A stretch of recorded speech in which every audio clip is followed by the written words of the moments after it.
എല്ലാ കൂട്ടുകാർക്കും നമസ്കാരം. നമുക്ക് ചക്ക ഒലത്താം. ഇതിനായിട്ട് ഞാൻ കുറച്ച് ചക്ക ഇതുപോലെ ഇങ്ങനെ ചെറുതായിട്ട് അരിഞ്ഞു വെച്ചിട്ടുണ്ട്. ഇനി ഇതിനകത്തേക്ക് ഇത് വേകാൻ ആവശ്യത്തിനുള്ള വെള്ളം ഞാനിവിടെ 1 ഗ്ലാസ് വെള്ളം ഇതിനകത്ത് ഞാൻ ഒഴിക്കുന്നുണ്ട്. ഇത് കുറച്ച് ഒരു 1/4 സ്പൂണ് മഞ്ഞൾപ്പൊടി,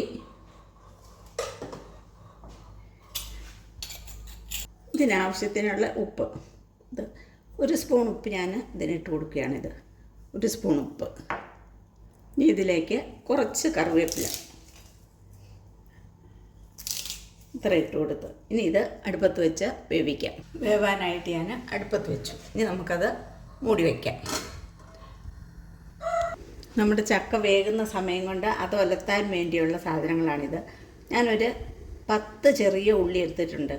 ഒരു 6 വെളുത്തുള്ളി അല്ലി എടുത്തിട്ടുണ്ട്. അത് എരിവ് കൂടാൻ കണക്കിന് കുറച്ച് കാന്താരി മുളക്, ഇത്രയും കൂടി നമുക്ക് നന്നായിട്ടൊന്ന് ചതച്ചെടുത്തുകൊണ്ട് വരാം. ഞാൻ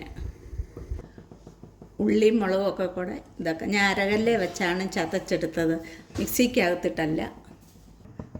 ചക്ക വെന്തോന്ന് നമുക്ക് നോക്കാം. ഇതിനടുത്ത് നോക്കിയറിയാം,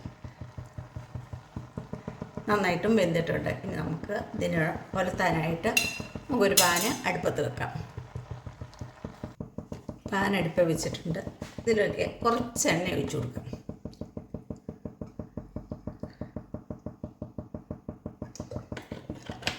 ഞാനൊരു 2 ടേബിൾ സ്പൂൺ എണ്ണ ഒഴിച്ചു കൊടുത്തിട്ടുണ്ട്.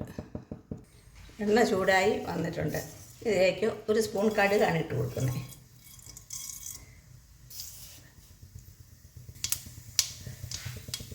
കടുക് പൊട്ടി വന്നു കഴിഞ്ഞപ്പോൾ 3 വറ്റൽമുളക്,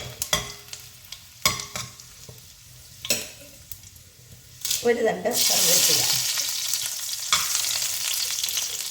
നമ്മൾ ചതച്ച് വെച്ചിരിക്കുന്ന ഉള്ളി മുളക് പൊടി ഇട്ട് കൊടുക്കാം.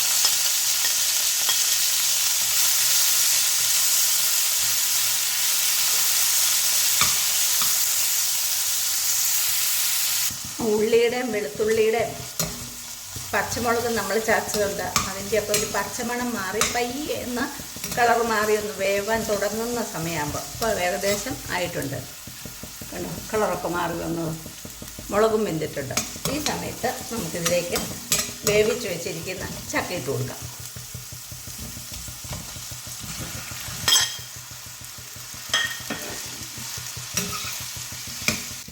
നമ്മുടെ ചക്ക ഒലത്തിയത് റെഡി ആയിട്ടുണ്ട്. നല്ല സൂപ്പർ ടേസ്റ്റാണ് ഇങ്ങനെ ഉണ്ടാക്കിയ. തേങ്ങയും വേണ്ട, ഒന്നും വേണ്ട. ഇതുപോലെ നമ്മുടെ ചക്ക ഒലത്തിയത് റെഡി ആയിട്ടുണ്ട്. നിങ്ങളെൻ്റെ ഈ വീഡിയോ കണ്ടിട്ട് സപ്പോർട്ട് ചെയ്യാൻ മടിക്കരുത്. പുതിയ വീഡിയോ ആയിട്ട് വീണ്ടും കാണാം. Thank you.